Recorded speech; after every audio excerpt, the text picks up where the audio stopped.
Hi friends, అందరికీ నమస్కారం. అంజలి కథలకి స్వాగతం. ఈరోజు చందమామ కథ పేరు మారిపోయిన పెళ్ళికొడుకు. త్రిలింగ దేశంలో చిల్లర రాజుల పరిపాలన అంతమైనాక రాజవంశాలకు చెందిన వారందరూ ఆ కొండ మీద ఈ కొండ మీద కట్టుకున్న కోటలను వదిలేసి గ్రామాలలో స్థిరపడి మామూలు జీవితాలు కొనసాగించారు. కానీ వారిలో కొద్దిమంది మటుకు రాజసం చావక తమ పాత కోటలోనే అంటిపెట్టుకుని పాత పద్ధతినే జీవిస్తూ వచ్చారు. ఇలా జీవించిన వారిలో ప్రసేనుడు అనే ఆయన ఒకడు. పెద్ద మిట్ట అనే కొండ మీద ఆయన కోట ఉండేది. కొద్దిమంది నౌకర్లతో ఆయన ఇంకా అక్కడే ఉంటూ తన బీద బంధువులను సైతం పోషిస్తూ వస్తున్నాడు. ప్రసేనుడికి ఒక్క కూతురు తప్ప వేరే పిల్లలెవ్వరూ లేరు. ఆ పిల్ల పేరు లలితాంగి. ఆమెకు పెళ్లి చేసి ఒక ఇంటిదాన్ని చేస్తే ఆయన తాను బతికి ఉన్నంతకాలము నిశ్చింతగా బతకవచ్చు. అయితే లలితాంగి వివాహం తండ్రికి ఒక పెద్ద సమస్య అయింది. ఆమెను ఎవరికో అనామకుడికి ఇచ్చి చేయటం ఆయనకు ఇష్టం లేదు. పైగా లలితాంగి చాలా అందగత్తే. ఏ చక్రవర్తి కుమారుణ్ణి అయినా చేసుకోదగినటువంటిది. రాజవంశాలకు చెందిన వారిలోనే ఆమె భర్తను వెతకాలి. ఆ వంశాలలో సగానికి పైగా శత్రువంశాలు. ఈ శత్రుత్వం కొత్తగా వచ్చింది కాదు, అనేక తరాలుగా ఉంటున్నది. పెద్దమిట్టకు 4 కోసుల దూరంలో ఎర్రకొండ వద్ద జయసింహుడు అనే ఆయన ఉన్నాడు. ఆయన కొడుకు బాలచంద్రుడు చాలా చక్కనివాడని, అన్ని విధాల లలితాంగికి తగినవాడని చెప్పుకునేవారు. అయితే జయసింహుడు ప్రసేనుడికి శత్రువర్గంలోని వాడు. వారిద్దరూ ఎన్నడూ ఒకరినొకరు చూసుకొని కూడా ఎరగరు. ప్రసేనుడి ముత్తాతగారి హయాంలో వారికి వీరికి పెద్ద యుద్ధం జరిగిందంట.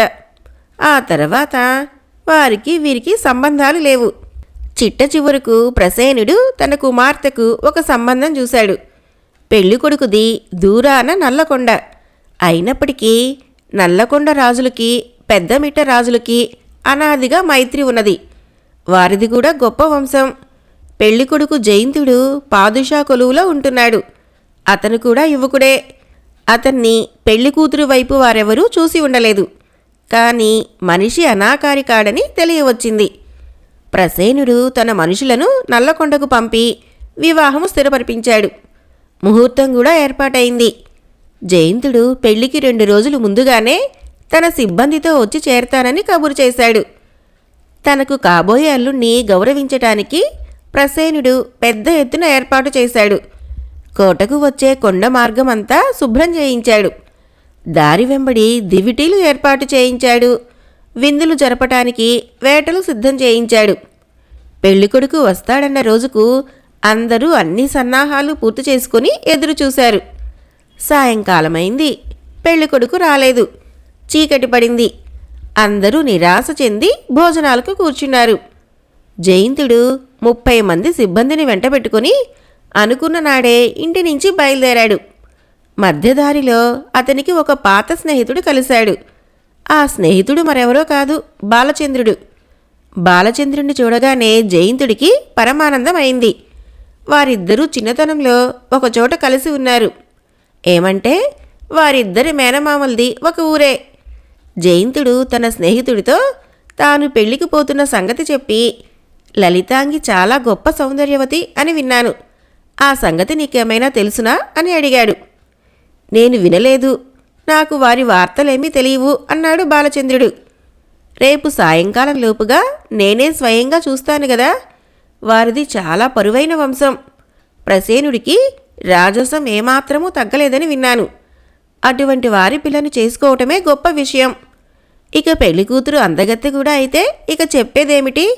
నేను చాలా అదృష్టవంతుడిని అనుకుంటున్నాను అన్నాడు జయంతుడు. బాలచంద్రుడు తన స్వగ్రామానికి పోతున్నాడు. ఎర్రకొండ దాకా ఇద్దరు కలిసే వెళ్ళవచ్చు. చిన్ననాటి ముచ్చట్లు చెప్పుకుంటూ స్నేహితులిద్దరూ తమ మజిలీ నుంచి ముందుకు సాగారు. జయంతుడు తన పరివారాన్ని వెనకగా రమ్మన్నాడు. మజిలీ నుంచి బయలుదేరిన కొద్దిసేపటికి స్నేహితులిద్దరూ ఒక కనుమ ప్రవేశించారు. తలవని తలంపుగా ఆ కనుమలో వారికి దొంగలు తటస్థపడ్డారు. దొంగలు 7-8 మంది ఉన్నప్పటికీ యువకులు నిర్భయంగా కత్తులు దూసి దొంగలతో యుద్ధానికి తలబడ్డారు. కొద్దిసేపు గడిచాక జయంతుడి సిబ్బంది వచ్చింది. దొంగలు పారిపోయారు. కాని జయంతుడు తీవ్రంగా గాయపడ్డాడు. ఈ సంగతి బాలచంద్రుడికి దొంగలు పారిపోయాక గాని తెలియరాలేదు. బాలచంద్రుడు ఎక్కిన నల్లగుర్రం చాలా చురుగైనది. అతను కూడా చాలా పరాక్రమవంతుడు. అందుచేత అతనికి చిన్న గాయం కూడా కాలేదు. జయంతుడు ఎక్కిన తెల్లగుర్రం అంత చురుకైనది కాదు. అతని పొట్టలో కత్తిపోటు తగిలింది. బాలచంద్రుడు తన స్నేహితుడి గాయానికి కట్టుగట్టి ఒకచోట పడుకోబెట్టి వీలైన ఉపచారాలన్నీ చేశాడు. కాని తాను బతకనని జయంతుడికి తెలిసిపోయింది. అతడు తన స్నేహితుడితో, అన్నా, నాకు గడియ సమీపించింది. నా కోసము ప్రసేనుడు కనిపెట్టుకొని ఉంటాడు. ఆయన ఎంతో పరువు మర్యాదలు పాటించేవాడు. నువ్వు వెంటనే బయలుదేరి పెద్ద మిట్టకు వెళ్ళి ఆయనతో ఈ దుస్సంఘటన గురించి చెప్పి ఆయనకు ఆశాభంగం కలిగించినందుకు నా తరపున క్షమాపణ వేడు. ఈ పని పూర్తి చేయకుండా మరే పని చూడనని నాకు మాట ఇవ్వు. నా శవాన్ని నల్లకొండకు చేర్చనవసరం లేదు. నా ఉత్తరక్రియలు ఈ కనుములోనే జరిగేటట్టు చెయ్యి. నల్లకొండకు నా మరణ వార్త చేరితే చాలు అని చెప్పి జయంతుడు ప్రాణం వదిలాడు. తన స్నేహితుడి శవానికి దహనక్రియలు జరిపించి బాలచంద్రుడు తన నల్లగుర్రం మీద వేగంగా పెద్ద మిట్టకు బయలుదేరాడు. ఒక వంక తన మిత్రుడు చనిపోయాడన్న విచారము, ఇంకొక వంక ఈ విషాద వార్తను ప్రసేనుడికి తన నోటి మీదుగా చెప్పాలన్న బాధ, ప్రసేనుడి దృష్టిలో తాను గర్భశత్రువు అన్నది అతన్ని బాధించాయి. దారిలో ఎక్కడా ఆగకుండా ప్రయాణం చేసి అతను రాత్రి జాము పొద్దుపోయి పెద్ద మిట్ట మీద కోటను చేరుకున్నాడు. అప్పుడే భోజనానికి కూర్చున్న ప్రసేనుడి కుటుంబం వారికి గుర్రపు డెక్కల చప్పుడు వినిపించింది. మరి కాసేపటికల్లా బాలచంద్రుడు వారున్న చోటికి వచ్చాడు. అతన్ని చూసి అక్కడ ఉన్న అందరూ అతనే పెళ్లి కొడుకని అనుకున్నారు. లలితాంగి భోజనం ముందు నుంచి లేచి అవతలికి వెళ్ళిపోయింది. కానీ ఆ లోపుగా ఆమె అతన్ని బాగానే చూసింది. అతను కూడా ఆమె అందం చూసి దిగ్భ్రమ చెందాడు. తర్వాత అతను ప్రసేనుడి కేసు తిరిగి, నేను ఇలా వచ్చినందుకు మన్నించాలి. దారిలో అనుకోని సంఘటన ఒకటి జరిగింది అన్నాడు. ఆ విషయాల తర్వాత మాట్లాడుకోవచ్చు నాయనా. ముందు కాళ్ళు చేతులు కడుక్కొని భోంచెయ్యి అన్నాడు ప్రసేనుడు. కొద్దిసేపట్లో బాలచంద్రుడు కూడా భోజనానికి కూర్చున్నాడు. అతను ఏ పరిస్థితుల్లోనూ తాను జయసింహుడి కొడుకునన్న విషయం బయటపెట్టి ప్రసేనుడికి అనవసరమైన బాధ కలిగించదలచలేదు. పోతే జయంతుడి మరణ వార్త మాత్రం ఏదో విధంగా బయటపెట్టి తాను దాటి వెళ్ళాలి. కానీ తానే జయంతుడని అక్కడ వారంతా పొరపాటు పడతారని అతను అనుకోలేదు. వారు అలా పొరబడ్డారని భోజనాల దగ్గర సంభాషణలో అతనికి స్పష్టమైంది. పెళ్ళికొడుకు అందంలో పెళ్లి కూతురికి ఏమంతా తీసిపోడులే అని ఒకరు అన్నారు. వెంటనే మరొకరు, ప్రసేనుడి అదృష్టం, ఆ పిల్ల అదృష్టం అన్నారు. బాలచంద్రుడికి ఈ మాటలు శూలాల్లాగా తగిలాయి. లలితాంగి అప్పుడే తన భార్య అయిపోయినట్టు వారంతా మాట్లాడటం అతనికి చెప్పరాని బాధ కలిగించింది. ఎందుచేతనంటే ఆమెను చూసిన క్షణంలో అతను ప్రేమించాడు. కానీ తనకు ఆమెకు వివాహం కావటం అసంభవమని అతనికి పూర్తిగా తెలుసు. ప్రసేనుడు ఆత్మహత్య అయినా చేసుకుంటాడు గాని ఆమెను తనకిచ్చి పెళ్లి చేయడు. భోజనాలు ముగిశాయి. అందరూ లేచారు. బాలచంద్రుడు మెల్లగా బయటికి జారుకున్నాడు. అతను అక్కడ లేడన్న విషయం ముందుగా గమనించినవాడు ప్రసేనుడు. ఆయన గబగబా బయటికి వచ్చాడు. బయట దివిటీల వెలుగులో నల్లగుర్రం ఎక్కి కళ్ళాలు బిగబెట్టి ఎక్కడికో వెళ్ళిపోతూ బాలచంద్రుడు కనిపించాడు. ఇప్పుడు వచ్చి ఇంతలోనే ప్రయాణం ఎక్కడికి నాయనా? నీకోసం విడిది ఏర్పాటు చేశాను, రా అన్నాడు ప్రసేనుడు. లేదు, నేను మీకు ఒకసారి కనపడిపోదామనే వచ్చాను. ఇంకా ఇక్కడ ఒక్క క్షణం కూడా ఉండటానికి ఉత్తర్వు లేదు. అసలు విషయం ఏమిటంటే ఈ ఉదయమే దొంగలు తటస్థపడి నన్ను పొడిచి చంపేశారు. మధ్యాహ్నం లోపల నన్ను దహనం చేసేశారు. ఈ విషయం నన్ను మీరు చెప్పనివ్వక భోజనం చేయమని నిర్బంధించారు. నాకు సెలవిప్పించండి అంటూ బాలచంద్రుడు కళ్ళాలు వదిలాడు. వెంటనే అతని నల్లగుర్రం వాయువేగంతో కదిలి చీకటిలో అదృశ్యమైంది. ప్రసేనుడు ఈ మాటలు విన్నా చాలాసేపటి దాకా కొయ్యి బొమ్మలాగా అయిపోయాడు. తర్వాత ఆయన లోపలికి వెళ్ళి తాను విన్న మాటలు అందరికీ చెప్పాడు. అందరూ నిశ్చేష్టులైపోయారు. తాను చూసిన పెళ్ళికొడుకు దయ్యమని వినగానే లలితాంగి కంటికి మంటికి ఏకధారగా ఏడ్చింది. ఎందుచేతనంటే ఆమె బాలచంద్రుణ్ణి చూస్తూనే తన భర్తగా వరించింది. వెంట ఉన్న దాసీ జనమంతా ఆమెను అభినందించారు. జయంతుణ్ణి దొంగలు పొడిచి చంపిన వార్త, అతనికి దహనక్రియలు జరిగిన వార్త మర్నాడే రుజువైంది. దానితో పాటు ఆ క్రితం రాత్రి వచ్చిన అతిథి దయ్యమన్నది కూడా మరింత రూఢి అయింది. కొద్ది రోజులు గడిచాయి. లలితాంగికి నిద్రాహారాలు లేవు. ఆమె తాను చూసిన దయ్యం కోసం తపించిపోతున్నది. ఒక వెన్నెల రాత్రి ఆమె తన పడక గది గవాక్షం వద్దకు చల్లగాలి కోసం వెళ్ళి కిందకు చూసేసరికి కింద పొదల మధ్యన నల్లగుర్రం మీద ఆమె మనసులో మెదులుతూ ఉన్న ఆకారం కనిపించింది. లలితాంగి నోట మాట లేక అలాగే అతని కేసి చూస్తూ ఉండిపోయింది. అతను ఆమె కేసి మౌనంగా చూస్తున్నాడు. ఇంతలో లలితాంగి పరిచారిక ఏమిటమ్మా అది అంటూ వచ్చి కిటికీలో నుంచి కిందకి చూసింది. వెంటనే అది అమ్మయ్యో దెయ్యం అని చావు కేక పెట్టి విరుచుకు పడిపోయింది. లలితాంగి ఆ పరిచారిక ముఖాన నీళ్లు చల్లి మళ్ళీ కిటికీ దగ్గరకు వచ్చి బయటికి చూస్తే కింద ఎవరూ లేరు. దయ్యం పెళ్ళికొడుకు మళ్ళీ కనిపించాడనగానే లలితాంగి తప్ప అందరూ కంగారెత్తిపోయారు. రాత్రిపూట ఆమె వెంట తోడు పడుకోవటానికి పరిచారికలందరూ నిరాకరించారు. ఆ గది వదిలిపెట్టి ఇంకొక చోట పడుకుందామంటే లలితాంగి నిరాకరించింది. కారణమేమిటంటే ఆ దయ్యాన్ని చూడాలని ఆమె తపించిపోతున్నది. దాన్ని పెళ్లాడటానికి కూడా ఆమె సిద్ధంగానే ఉంది. లలితాంగి మనసు మార్చలేక ఆమెను తన పడక గదిలో ఒంటిగా పడుకొనిచ్చారు. వారం రోజులు గడిచాయి. తర్వాత ఒకనాడు లలితాంగి మాయమైపోయింది. తెల్లవారి పరిచారికులు గదిలోకి వచ్చి చూసేసరికి గది ఖాళీగా ఉంది. దయ్యం లలితాంగిని ఎత్తుకుపోయిందన్నారు. చాలామందికి ఆమె ప్రాణాలతో కనిపిస్తుందన్న ఆశ కూడా పోయింది. కానీ మరో వారం గడిచేసరికి ఎర్రకొండ నుంచి ఒక మనిషి లేఖ తెచ్చాడు. ఆ లేఖ రాసినవాడు జయసింహుడు. మీ అమ్మాయి లలితాంగి క్షేమంగా ఇక్కడికి చేరింది. మీ అనుమతితో ఆ పిల్లను నా కుమారుడైన బాలచంద్రుడికి చేసుకోవాలని నిశ్చయించాను.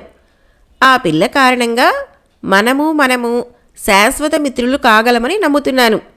వివాహానికి మీరు సపరివారంగా వచ్చి వధువుతో పాటు వరుణ్ణి కూడా ఆశీర్వదించ ప్రార్థన అని జయసింహుడు రాశాడు. నా కూతురు దయ్యాన్ని పెళ్లాడే కన్నా శత్రువును పెళ్లాడుతున్నదన్నా నాకు సమ్మతమే. మనం ఈ పెళ్లికి తప్పకపోతున్నాం. జయసింహుడు ఇంత పెద్ద మనిషి అని నేను ఎరగను అన్నాడు ప్రసేనుడు. మంచి ముహూర్తాన లలితాంగికి బాలచంద్రుడికి వైభవంగా పెళ్లి జరిగింది. కథ అయిపోయింది. ఫ్రెండ్స్, మరొక కథ చెప్పుకుందాం. ఈ బేతాళ కథ పేరు ఫలించని తపస్సు. విసుగు చెందని విక్రమార్కుడు తిరిగి చెట్టు వద్దకు వెళ్ళి శవాన్ని దించి భుజాన వేసుకొని మౌనంగా శ్మశానానికేసి నడవసాగాడు. అప్పుడు శవంలోని బేతాళుడు, రాజా, నీ పట్టుదల మెచ్చుకోదగిందే కాని ఆఖరు క్షణంలో దీక్ష యావత్తూ పోగొట్టుకుని మాండవ్యుడిలాగా అయిపోతావేమో ఆలోచించుకో. నీకు శ్రమ తెలియకుండా ఉండగలందులకు ఆయన కథ చెబుతాను విను అంటూ ఈ విధంగా చెప్పసాగాడు. పూర్వము నైమిసారణ్యంలో మాండవ్యుడు అనే మహాముని ఉండేవాడు. ఆయనకు ప్రపంచంలో మూర్ఖత్వము, మోసము, పాపము తప్ప ఇంకేమీ లేనట్టు తోచింది. ఇవాళ అమాయకులుగా ఉన్న పిల్లలు రేపు పెరిగి పెద్దవారై సమస్త పాపాలు చేస్తారు. ప్రపంచాన్ని చూస్తున్న కొద్దీ ఆయనకు సృష్టి మీద రోత పుట్టింది. ఆ సృష్టికి కారకుడైన ఈశ్వరుడిపైన ఆగ్రహం పుట్టుకొచ్చింది. అందుచేత ఆయన ప్రపంచాన్ని నిర్మూలించడానికి గాను శివుణ్ణి గురించి మహా కఠోరమైన తపస్సు ప్రారంభించాడు. మాండవ్యుడు నైమిసారణ్యంలో ఒక నిర్జన ప్రదేశాన ఒంటికాలుపై నిలబడి చేతులు పైకెత్తి పద్మంలా పెట్టి నిశ్చల సమాధిలో అతి కఠోరంగా తపస్సు చేయసాగాడు. ఈ సమాధిలో ఉండి ఆయన, పరమేశ్వరా, నువ్వు ఈ సృష్టిని లయం చేసేదాకా నేను చలించకుండా ఇలాగే తపస్సు సాగిస్తాను అన్నాడు. కొంతకాలం గడిచింది. మాండవ్యుడి తపశ్శక్తికి పంచభూతాలు చలించసాగాయి. భూమి కంపించింది. సముద్రాల మీద తుఫానులు చెలరేగాయి. అగ్నిపర్వతాలు బ్రద్దలయ్యాయి. దండకారణ్యంలో ప్రళయ మారుతం సాగి చెట్లను కూకటి వేళ్లతో సహా పెకలించసాగింది. తన చుట్టూ ఇంత సంక్షోభం జరుగుతున్నా మాండవ్యుడు ఏమాత్రం చలించలేదు. తన తపస్సు ఫలించి ప్రపంచం లయం కాబోతున్నదన్న సంతోషం ఆయనకు మరింత శక్తి కలిగించింది. ఈ సమయంలో 2 గువ్వలు ఒక చిన్న పొదలో గూడు నిర్మించడానికి ప్రయత్నం ప్రారంభించాయి. ఆడగువ్వ గుడ్లు పెట్టడానికి సిద్ధంగా ఉన్నది. త్వరలో గూడు కట్టి అందులో గుడ్లను పెట్టి పొదిగి పిల్లల్ని చేయాలి. కానీ గూడు పెట్టడానికి అవి చేసే ప్రయత్నాలు ఫలించలేదు. గాలి మూలాన పొదలో గూడు నిలవటం లేదు. అవి చుట్టూ చూశాయి. పద్మంలాగా తెరిచిపెట్టిన మాండవ్యుడి చేతులు వాటి కంటపడ్డాయి. మహావృక్షాలు గాలికి ఊగిసలాడిపోతున్నప్పటికీ ఆయన చేతులు నిశ్చలంగా ఉన్నాయి. 2 గువ్వలు ధైర్యంగా ఆయన చేతుల్లో తమ గూడు కట్టుకున్నాయి. ఆ గూడులో పెంటి గువ్వ 4 గుడ్లు పెట్టి వాటిని పొదిగింది. అవి పిల్లలయ్యాయి. ఆడపక్షి మగపక్షి ఒకదాని తర్వాత ఇంకొకటి ఎగిరి వెళ్ళి పిల్లలకు ఆహారం తెచ్చి పెట్టేవి. క్రమంగా పిల్లలు పెరిగి పెద్దవి కాసాగాయి. ఇదంతా మాండవ్యుడు గమనిస్తూనే ఉన్నాడు. తన శరణుజొచ్చిన గువ్వలపైన వాటి పిల్లలపైన ఆయనకు ఒక చిత్రమైన ప్రేమ ఏర్పడింది. ఒకరోజు ఆకాశంలో నుంచి డేగ ఒకటి రివ్వున గూడుకేసి రావటం చూసి ఆయన తన చేతుల్ని కిందకు దించి పక్షుల గూడును గట్టిగా తన రొమ్ముకు ఆనించి పట్టుకున్నాడు. అది మొదలు ఆయన అప్పుడప్పుడు చేతులు దించి పక్షులు ఎలా పెరుగుతున్నది చూసుకుంటూ ఉండేవాడు. పక్షులు తెలివి తక్కువగా ప్రవర్తించినప్పుడు తనలో తాను నవ్వుకుంటూ ఉండేవాడు. పిల్లలు పెద్దవయ్యాయి. వాటికు రెక్కలు వచ్చాయి. అవి గూడు విడిచి ఎగరదగిన తరుణం వచ్చింది. మగపక్షి గూడు చుట్టూ ఎగురుతూ తిరుగుతూ మీరు కూడా నాలాగే ఎగరండి అన్నట్లు ప్రోత్సహించసాగింది. పిల్లలు 1, 2 రెక్కలు ఎత్తి దించాయి. కానీ ఎగరటానికి భయపడ్డాయి. ఆడపక్షి వాటిని గూటి నుంచి మెల్లగా బయటికి నెట్టబోయింది. పిల్లలు మరింత బెదిరాయి. ఆడపక్షి మగపక్షి కూడా గూడు చుట్టూ ఎగిరాయి. అప్పటికీ లాభం లేకపోయింది. సరిగ్గా ఈ సమయంలో మాండవ్యుడు జోక్యం కలిగించుకున్నాడు. ఆయన పక్షుల గూటిని ఒక చేతిలో పెట్టుకుని 2వ చేతి వేలితో ఒక్కొక్క పిల్లనే గూటి నుంచి మెల్లిగా బయటకు తోయసాగాడు.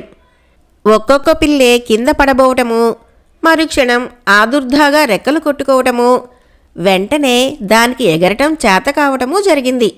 ఈ విధంగా 4 గువ్వ పిల్లలు కొద్దిసేపట్లోనే ఎగరనేర్చాయి. మాండవ్యుడి మొహం పరమానందంతో వికసించింది. పిచ్చి ప్రాణులు, అసహాయ జీవులు, నోరు లేని పక్షులు అనుకున్నాడాయన. ఆ గువ్వ కుటుంబం తలుచుకొని ఆయన హృదయం ప్రేమతోనూ జాలితోనూ నిండిపోయింది. ఇంతలో ఆయనకు అకస్మాత్తుగా తన తపస్సు మాట జ్ఞాపకం వచ్చింది. ఆయన చుట్టూ కలయ చూశాడు. గాలి ఎప్పుడో నిలిచిపోయింది. అంతకు పూర్వం విరిగి పడిపోయిన చెట్లు చిగుర్చుతున్నాయి. ఈశ్వరుడు తన కోరికను నెరవేర్చలేదని మాండవ్యుడికి తెలిసిపోయింది. కానీ ఆయన ఆశాభంగం చెందలేదు. ఒక్కసారి పైకి చూసి ఒక చిరునవ్వు నవ్వి, పరమేశ్వర, నువ్వీ ప్రపంచాన్ని ఎందుకు లయం చేయటం లేదో నాకు అర్థమైంది. నీ ఇష్ట ప్రకారమే జరగని అంటూ తన ఆశ్రమానికి తిరిగి వెళ్ళి ఎప్పటిలాగే ఆశ్రమవాసం చేయసాగాడు. బేతాళుడు ఈ కథ చెప్పి, రాజా, మాండవ్యుడి తపస్సు భగ్నం కావటానికి నిజమైన కారణం ఏమిటి? సమాధిలో ఉండి చేతులు కదిలించడం వలన, గువ్వలను గమనించడం వలన? అంతకాలం కఠోర తపస్సు చేసి ఆయన అర్థం చేసుకున్నదేమిటి? ఈశ్వరుడు ప్రపంచాన్ని ఎందుకు లయం చేయటం లేదు? ఈ ప్రశ్నలకు సమాధానాలు తెలిసి కూడా చెప్పలేకపోయావో నీ తల పగిలిపోతుంది అన్నాడు. మాండవ్యుడి తపస్సు భగ్నమైనది గువ్వల మూలంగా. ఆయనకు వాటిపై జాలి కలిగిన క్షణం నుంచి ఆయన తపస్సు చేయలేదు. మానవ మాతృడైన మాండవ్యుడికే దిక్కులేని పక్షులపై అంత ప్రేమ జాలి ఉంటే పరమేశ్వరుడికి ప్రాణకోటిపై ఇంకా ఎంత ప్రేమో ఎంత జాలో ఉండవచ్చు. తనలాగే ఈశ్వరుడికి కూడా ప్రపంచంపై రోత ఉండి ఉంటుందనే అపోహతో మాండవ్యుడు తపస్సు ప్రారంభించాడు. కానీ ఈశ్వరుడికి ప్రాణికోటి యొక్క మూర్ఖత్వాన్ని, పాపాన్ని సహించే శక్తి ఉన్నదని తెలుసుకోగానే ఆయన మనసు మారిపోయింది అని విక్రమార్కుడు జవాబు చెప్పాడు. రాజుకు ఈ విధంగా మౌనభంగం కాగానే బేతాళుడు శవంతో సహా మాయమై చెట్టు వద్దకు తిరిగి వెళ్ళాడు. కథ అయిపోయింది. ఫ్రెండ్స్, నా కథలు నచ్చినట్లయితే మన ఛానల్ని తప్పకుండా సబ్స్క్రైబ్ చేయండి, లైక్ చేయండి, షేర్ చేయండి, మంచి కామెంట్ చేయండి. Thank you.